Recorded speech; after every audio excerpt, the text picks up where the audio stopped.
Today we are going to learn very important topic, that is ICH GCP, Good Clinical Practice. If you are looking for a career in clinical research, this video will be very helpful for you, as this will help you to understand ICH GCP. Remember, ICH GCP is the backbone of clinical research industry. One should know the GCP by heart and practice by spirit. Let us begin to understand ICH GCP, starting with history, why GCP was established.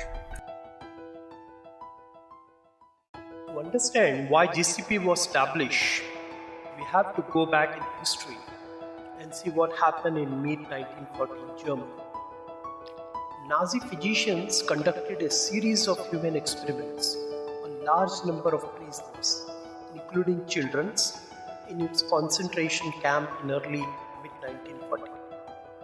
The Nazi physician performed euthanasia program, that is systematic killing of those deemed unworthy of life.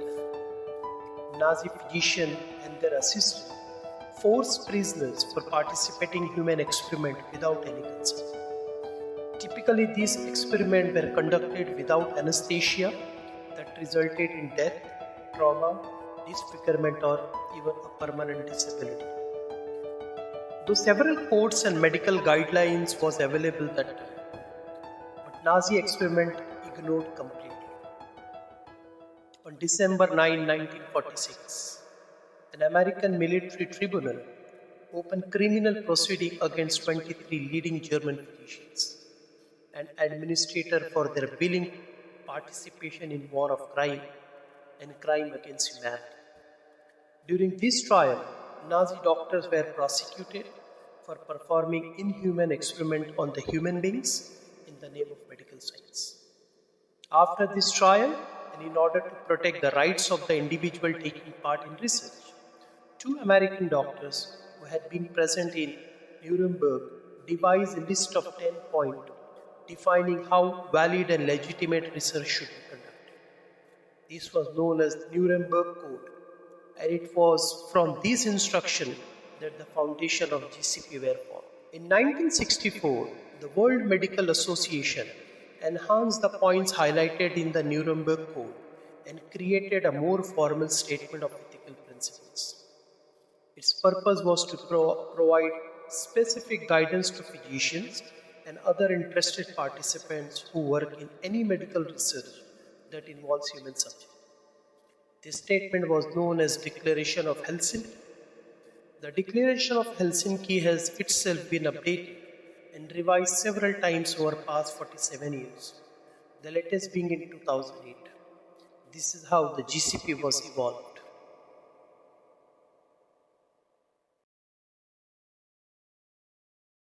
The objective of ICH GCP guideline is to provide a unified standard for the European Union, Japan, and United States to facilitate the mutual acceptance of the clinical data by regulatory authorities in these jurisdictions.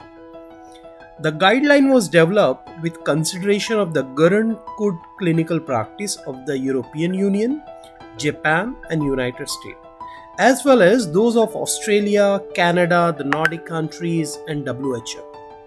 ICH GCP cover all the member states within Europe as well as North America, Japan, and Australia. Now let us try to understand why was ICH GCP harmonized. See what happened during 1970s and 80s. Japan and UK and other European committees had each developed their own sets of GCP guidelines. This has created a difference in the standard of practice throughout the world, as well as repetition of the clinical trial in different countries. This in turn led to delay in getting the product to market and created an increase in the cost to the pharmaceutical industry. The solution to this problem actually came in 1996, when a series of a conference were held in order to unify the differing codes of practices. These meetings become known as International Conference on Harmonization of Good Clinical Practice. This is we called as ICH GCP. All parties from various countries agreed to follow the same code of good practice. leading to an internationally recognized uniform standards to which all countries could commit. I hope now you understand why GCP was harmonized. Now you have understood background and importance of ICH GCP.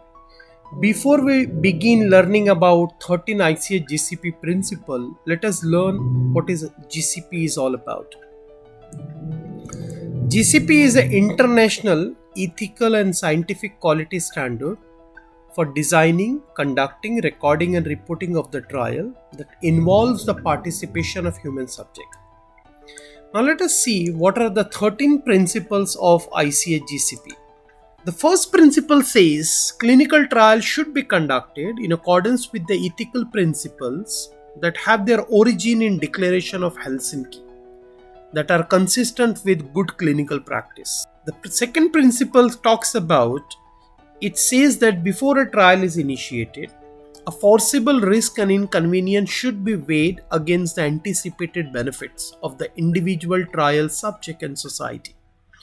A trial should be initiated and continued only if anticipated benefits justify the risk.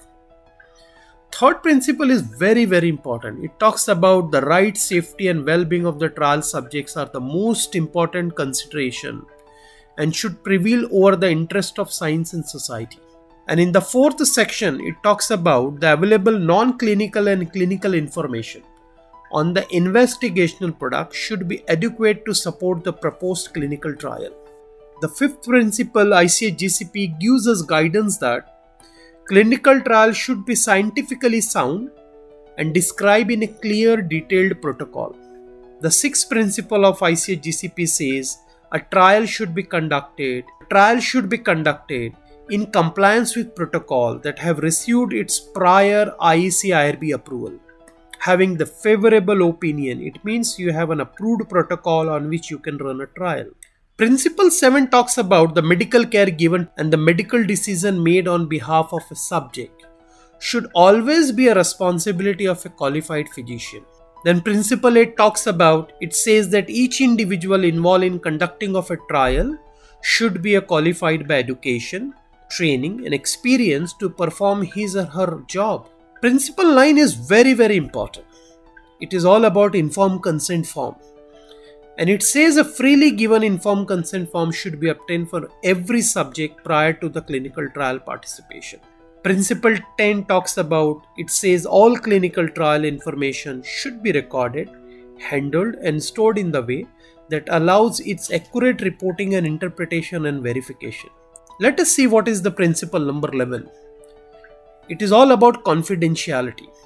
The confidentiality of a record that could identify subjects should be protected, respecting the privacy and confidentiality rule in accordance with applicable regulatory authority.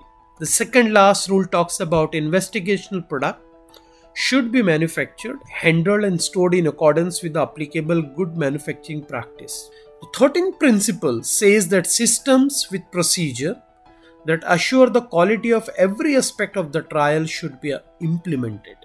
This means you should have standard operating procedure for all the tasks that you're doing in the clinical research.